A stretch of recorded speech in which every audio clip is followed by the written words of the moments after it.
இந்த வீடியோவை பார்த்துட்டு நீங்களும் உங்கள் வண்டியில் இப்படி ட்ரை பண்ணீங்கன்னா அப்புறம் உங்கள் வண்டியை மறந்துட வேண்டியதான்.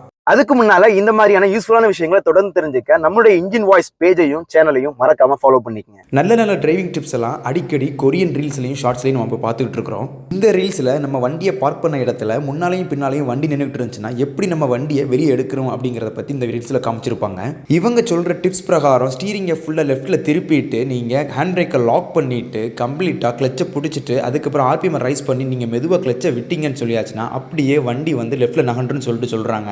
இந்த மாதிரி உங்க வண்டியில நீங்க ட்ரை பண்ணணும்னா ஹேண்ட் பிரேக்கை நல்லா லாக் பண்ணிருக்கணும். அதே மாதிரி கிளச்சை விடும்போதோ ஆக்சிலேட்டர் கொடுக்கும் போதோ கண்டிப்பா நீங்க ரொம்ப கவனமா கொடுக்கணும். இந்த ரெண்டுல ஏதாவது ஒண்ணு மிஸ் ஆச்சுன்னு சொல்லியாச்சுன்னா கண்டிப்பா உங்க வண்டி முன்னால இருக்கிற வண்டியில போய் கண்டிப்பா இடிச்சிடும். ஸோ இந்த மாதிரி சூழ்நிலையில நீங்க பொறுமையா ஹேண்டில் பண்ணி அந்த வண்டியில முன்னாலேயோ பின்னாலேயோ வண்டி ஓனர் நம்பர் இருக்கான்னு பாருங்க. இல்லைன்னு சொல்லியாச்சுன்னா பக்கத்துல இருக்கவங்கள்ட்ட விசாரிங்க இந்த வண்டி விட்டது யாரு அப்படின்னு சொல்லிட்டு.